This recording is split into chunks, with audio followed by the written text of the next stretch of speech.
Retomamos a nossa entrevista com o Dr. Teudas Jorge de Oliveira, advogado, médico veterinário. Estamos conversamos no primeiro bloco sobre o lixo, sobre as doenças, os cuidados, tudo que diz respeito sobre o lixo, as consequências do mau encaminhamento do lixo, dos cuidados que devemos ter com o lixo.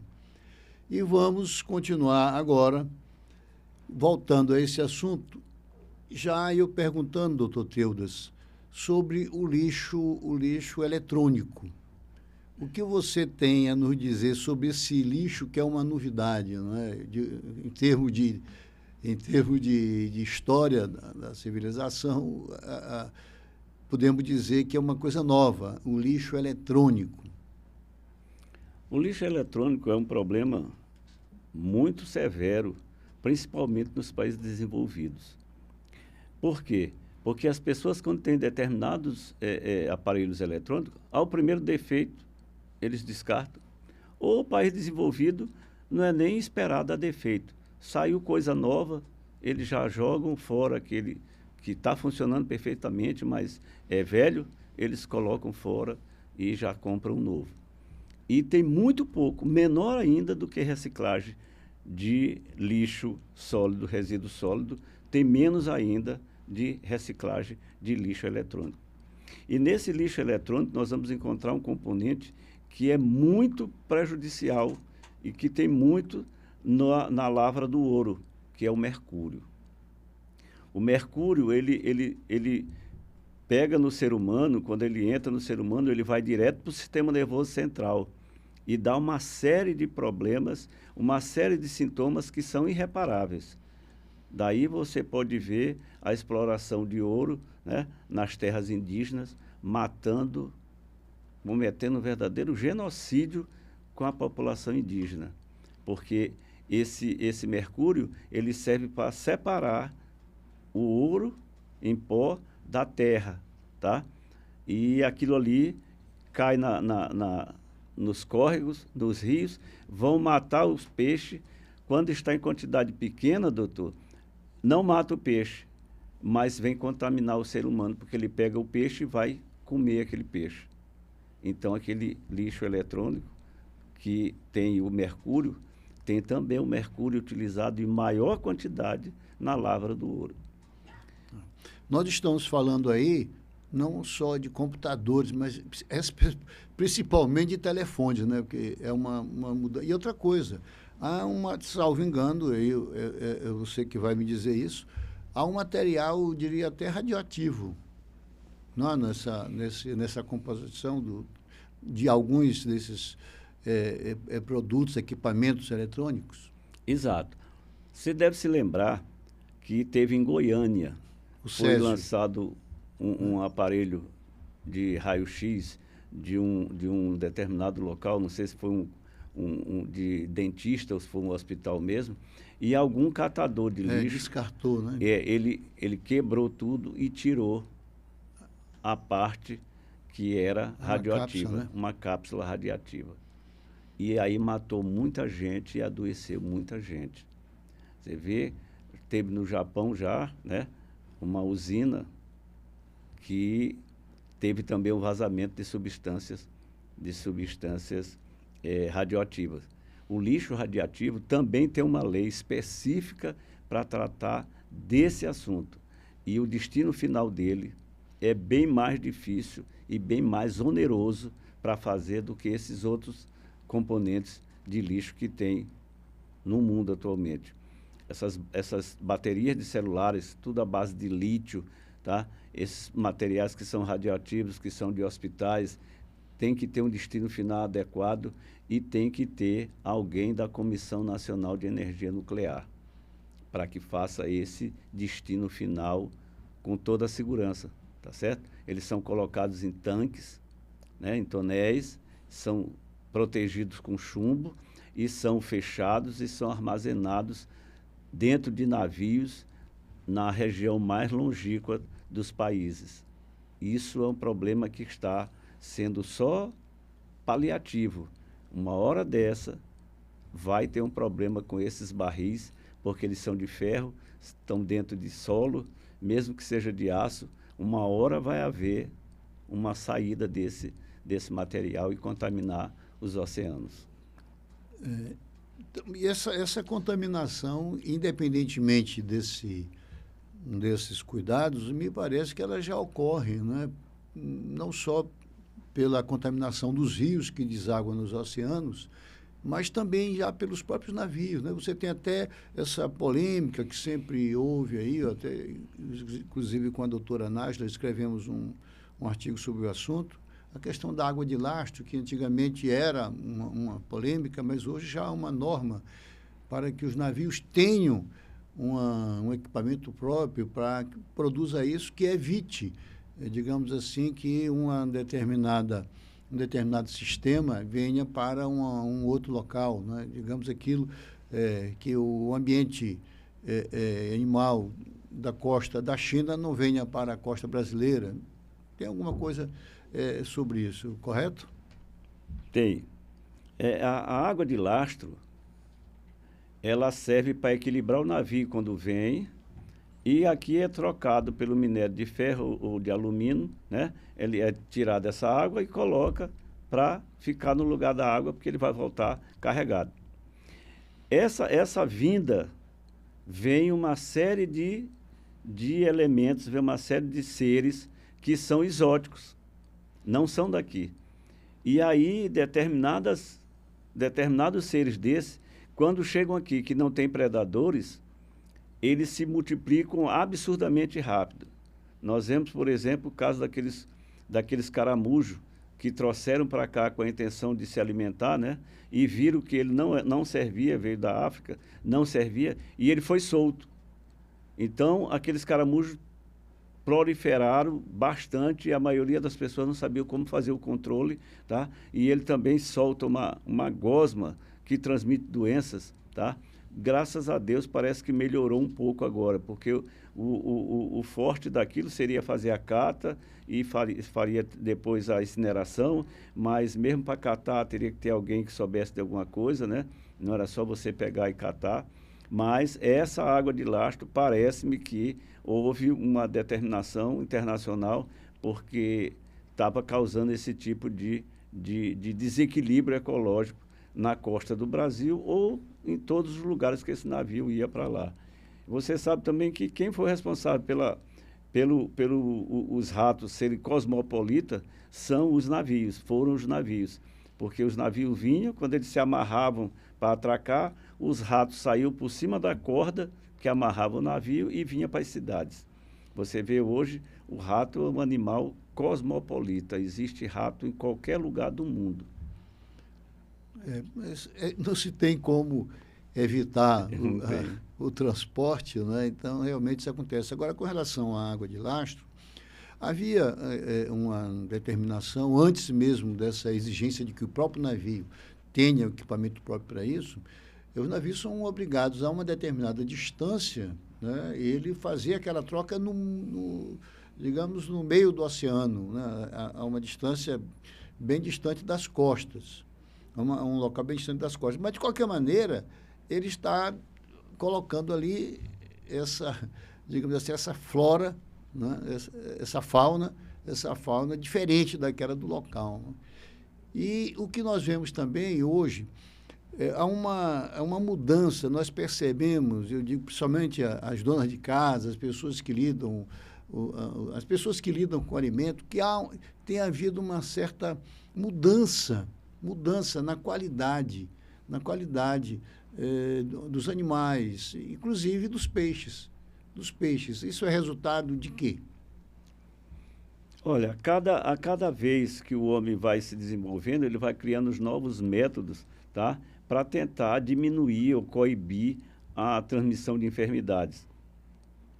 Hoje os peixes são criados já, alguns em cativeiro, né? Com rações específicas de crescimento, de engorda e etc., tá? E não se usa mais tanto a indução hormonal nos peixes para fazer a desova, porque fazia muito isso, aplicava o hormônio, aí os peixes ovulavam e depois você tirava mecanicamente e fazia depois a fecundação. Nesse procedimento sempre ia resquícios de hormônios que iam causar efeitos lá na frente, como em muitos frangos, né? Os frangos, para terem uma criação, atingir o peso mais rapidamente, eles são feitos algumas adições pequenas de hormônio, tá certo? E nos animais, nos bois, por exemplo, nos bois são feitas a aplicação de vacinas e naqueles locais que são aplicadas as vacinas, há um processo inflamatório que depois se encapsula e se na hora do abate a pessoa não conhece, não tem uma fiscalização sanitária pelo médico veterinário, vai sair aquela parte que estava infectada, que estava inflamada, para ser consumida. Então, por isso é que se aconselha você só se alimentar de animais abatidos em abatedouros, porque tem uma fiscalização chamada Serviço de Inspeção Federal, o CIF, tá? Que é feito pelo médico veterinário, que vai denotar se os animais mortos lá têm tuberculose, têm leptospirose, têm doenças de pulmão, tem alguma doença dessa, então esse animal é descartado, não serve mais, não é colocado para o consumo. Porém, tem um grande problema. A maioria das lojas que vendem carne aqui, muitas das vezes eles não têm um serviço de derratização a contento e aqueles ratos saem do esgoto, vão lá, comem parte da carne e de manhã eles só fazem tirar aquele pedaço que estava ruído de rato e continua vendendo o resto, tá certo? Então, isso tem que ser fiscalizado pela vigilância sanitária, porque isso ocorre demais, principalmente em feiras, quando é colocado de manhã, antes de amanhecer o rato rói, e quando o rato rói, ele defeca e urina no lugar que ele rói, para marcar o seu território, para quando ele vir novamente, ele não ter o trabalho de correr muito para achar, porque o rato, ele olha só em preto e branco, ele não olha a cor. Então, ele vem pelo cheiro que ele deixou, que quando os animais e o ser humano, eles têm um hormônio chamado feromônios. Esses feromônios servem para a comunicação entre seres da mesma espécie. O gambá, para a gente, ele fede, mas para o gambá fêmea, não. A cabra, o bode, eles fedem. Para a gente, fede, mas para eles é o cheiro, tá? Então, esses feromônios ficam quando eles defecam e urina, para quando eles voltarem novamente, eles irem certinho no lugar que ele já tinha aquele alimento lá. Nós já tínhamos tratado desse assunto naquele programa anterior, mas nós já tínhamos tratado desse assunto no programa anterior, mas eu volto agora só para dar um reforço sobre o tema. Você falou sobre a zoonose, a vigilância sanitária. Então, essa é da vigilância sanitária, o cuidado com os animais que ficam nas ruas, por exemplo, cachorro, gato, pombos, inclusive. Me lembro que nós falamos a questão dos pombos, você falou das doenças graves que os pombos, digamos, propiciam também, né? Eles transmitem, né? Então, nós temos que nos preocupar, então, com a vigilância sanitária, ou melhor, a vigilância sanitária tem que fazer esse trabalho, é um trabalho, então, que deve ser feito em prol da saúde da população. Exatamente, doutor. O médico veterinário existe em função do ser humano, não só em função dos animais. Porque quando o animal adoece, e ele adoece de uma zoonose, ele vai transmitir para o homem. Então, parece ser cruel, mas um cão você pode mandar sacrificar e comprar um novo. Mas o ser humano não. Então, se o ser humano adquirir a raiva do cão ou do gato e não for logo tratado, aplicado o soro e depois a vacina, se apresentar os sintomas, não tem mais cura.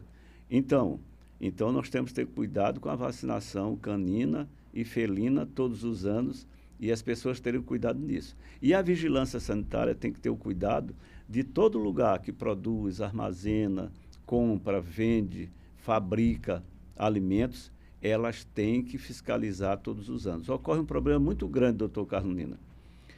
A vigilância sanitária, quando vai pedir os documentos, o checklist de documentos para dar o certificado da vigilância, o atestado da vigilância sanitária. Regularidade. A regularidade tem que ter um atestado que é trocado todo ano, é substituído todo ano. Eles pedem só um serviço de controle de pragas.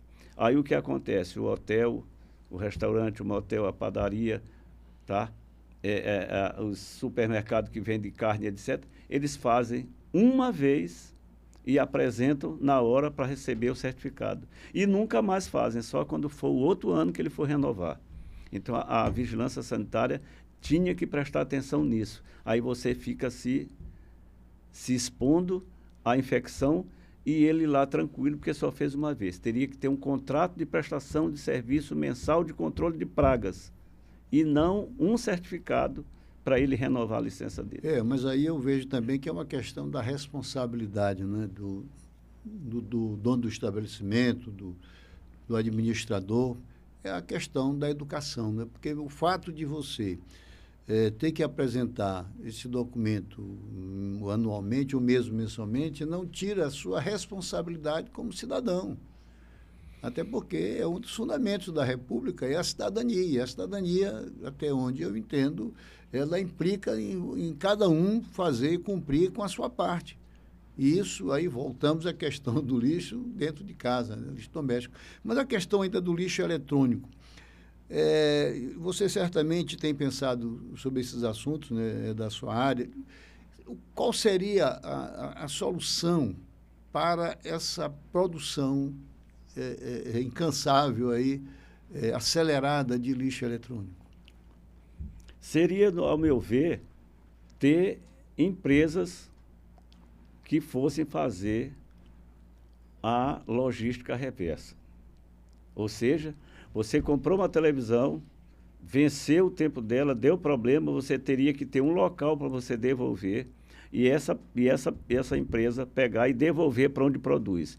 Porque você deve observar que quando um aparelho desse, qualquer aparelho eletrônico, dá um defeito, é em determinada peça. O resto está todo bom. A maioria estão boas. Geralmente, computador, placa-mãe, televisão é a parte da frente, né? A tela. Então, o resto está tudo lá. Tanto bom como para contaminar. Então, teria que ser uma logística reversa, tal qual é feito com produto de agrotóxico. O produto de agrotóxico você compra numa revendedora e você tem a obrigação de trazer de volta para lá e eles mandaram de volta para a empresa que fabrica o produto. No caso meu, Dome Sanitário, não é necessário isso, porque o IBAMA baixou uma norma, a Anvisa baixou uma norma que detetização não é mais um serviço que seja poluente, tá? Então, não precisa mais daquele CTB, não é potencialmente poluidor. Porém, esses vasilhames nossos, nós temos que fazer a tríplice lavagem, ou seja, lava, depois fura, tá certo? Para depois dar o destino final, para evitar alguém usar. Você deve ter visto já no interior, o pessoal usa os vasilhames para botar água na geladeira. Então, se você faz isso com um produto que tinha um dome sanitário, você vai ter um problema sério de contaminação e adoecer ou matar algumas pessoas. Já os agrotóxicos, não, eles têm que ser com destino final da logística reversa. Vai ser devolvido para quem vendeu e quem vendeu vai devolver para quem fabricou. Quer dizer, então, a sua sugestão, ela nasce, ela é inspirada justamente... Exatamente. Isso. Agora, porque no caso do lixo, o lixo eletrônico, ele tem também muito material que é plástico, né? Muito material que é plástico. Você vê os gabinetes de computadores e até os telefones também, né? Você vê que há muito material plástico que poderia, eu não sei como, eu não conheço o assunto, mas que poderia ser de alguma forma reciclado. Com certeza, porque quando você pega o polietileno, ele é branco, todo picotadinho, você dissolve ele para fazer, coloca nas máquinas que vão fazer os vasilhames conforme as formas. Já quando isso é para alguns produtos que são de primeira linha, tá? Mas outras garrafas, por exemplo, que coloca detergente, coloca água sanitária, você vê que elas são cinza, são verdes, são escuras. Quando eles são transparentes é porque são de primeira vez que está sendo feito. Já esses de cores diferentes são já reciclados, certo? Então, esses produtos que não necessitam você estar vendo, tá? Pode ser um produto que não vai contaminar para botar detergentes, etc. Eles podem ser tirados dessas substâncias lá, desse plástico que tem do lixo eletrônico e também utilizado para fazer vasilhames. Não pode fazer isso em soro. Teve um tempo que a escola de veterinária teve um problema com soro, estava dando choque anafilático fácil, e foi provado, quando fizeram um retrospecto da produção, viram que eles estavam produzindo o invólucro do soro com um polietileno que não era de boa qualidade, que era já reciclado. Aí estava ficando dentro da própria embalagem já as toxinas que estavam dando o problema de choque anafilático. As pessoas costumam criticar o uso dos copinhos plásticos para tomar café. Eu me lembro que houve até o desembargador Jorge Rachid fez um trabalho muito bom no tribunal sobre essa questão da reciclagem. Eu me lembro que cheguei lá uma vez, um copo de papel, assim, tipo um material descartável, naturalmente, não como plástico mesmo, eles de fácil deterioração. Existe realmente algum risco no uso do copo plástico, além do prejuízo ecológico que ele representa, para tomar, por exemplo, um café, um chá quente? O grande problema está na produção, na matéria-prima de produção. Pode ser uma matéria-prima de má qualidade, pode vir a causar isso. Por quê? Um dos fatores que faz com que haja a mudança de estado físico da matéria é o calor, né? É o calor. Então, o calor pode levar à liberação de determinada substância que estava ali, e quando deu aquele calor, serviu de gatilho para aquela substância sair e entrar em contato com o que você está tomando, um café, um chá e etc. Entendeu? Então, então, você me disse que é válido, então, alertar os consumidores, as pessoas que não conhecem, que evitem usar recipientes, principalmente no caso os não transparentes, né? Para colocar água, açúcar ou qualquer outro produto que vá beber, né? Nesses recipientes que tenham sido usados, mesmo que sejam lavados. Por exemplo, você acabou de mencionar o caso da água sanitária, né? Do álcool, não sei até que ponto poderia ser. Esses recipientes, então, não devem ser usados? De forma nenhuma. Eu não sei se você viu, foi notícia há pouco tempo aí, que uma criança tomou ácido que estava numa garrafa de Coca-Cola, de refrigerante. Estava numa garrafa de refrigerante. Então, essas garrafas, elas são proibidas, por lei, de você reutilizar. Aí já é uma outra situação. Já é você usar, por exemplo, um recipiente de vidro para colocar uma outra coisa que alguém desavisado pensa que é o produto e, na verdade, é uma outra coisa. Tá? Então, tem esse problema também na embalagem. Não só na produção da embalagem, que pode vir com alguma substância que seja tóxica, mas bem como você utilizar determinadas substâncias dentro de um vidro de remédio, dentro de uma garrafa de refrigerante, dentro de alguma coisa, que uma criança ou alguém pode inadvertidamente ingerir aquilo. Então, não deve ser colocado nada em embalagem que não seja da própria embalagem, certo? Isso parece ser pouco, mas acontece todo dia. Comigo mesmo já aconteceu uma situação dessa.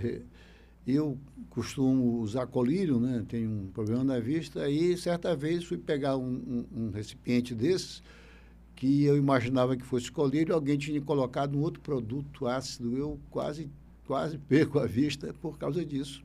Foi que quando eu senti que era um ardor muito grande, por isso, aqueles, às vezes, depósitos pequenos que você...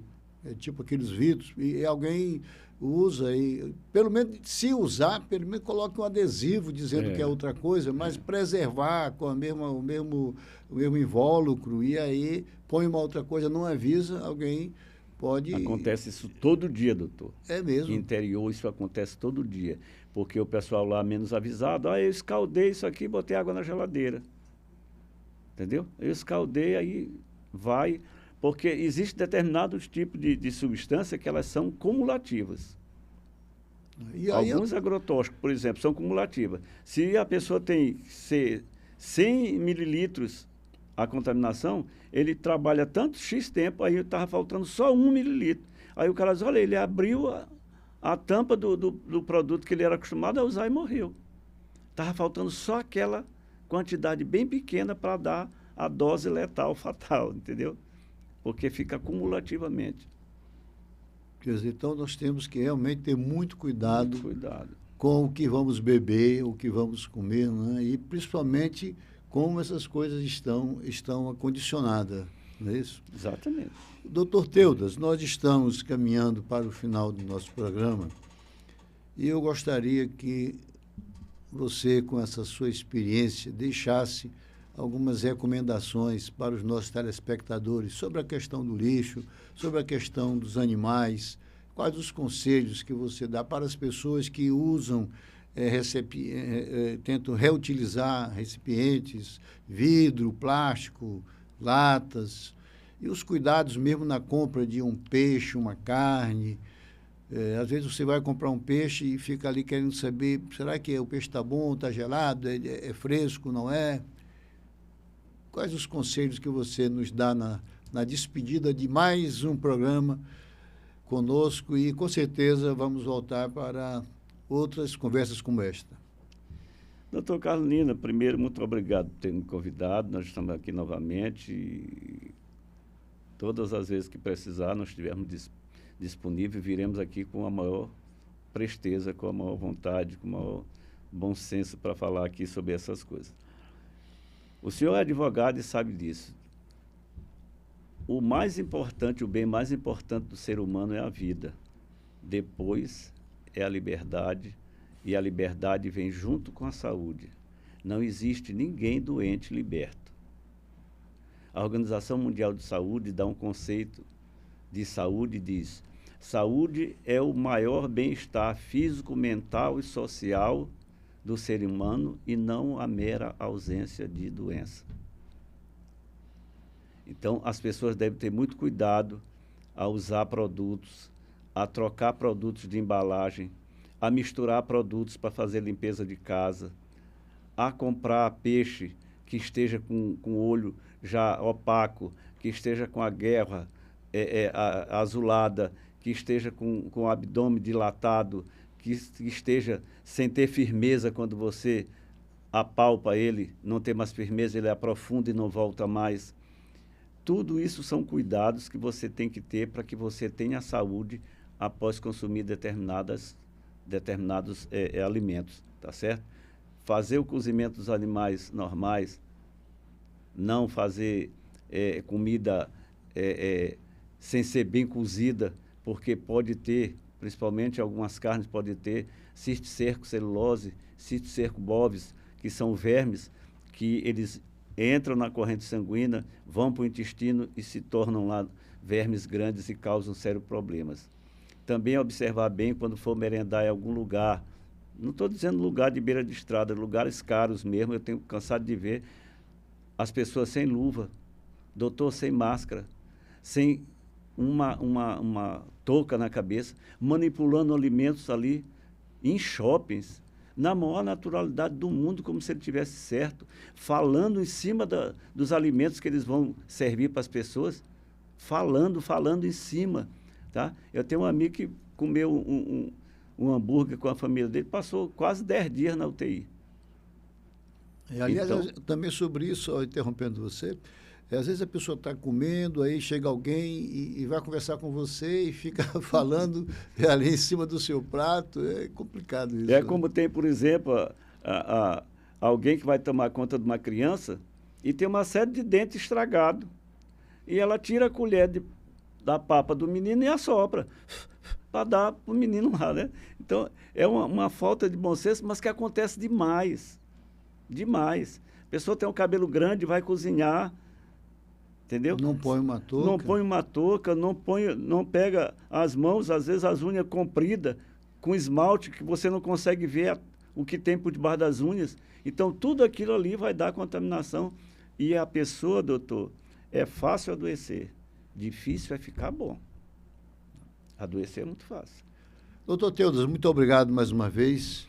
E aqui nós estamos encerrando mais um programa Saudações.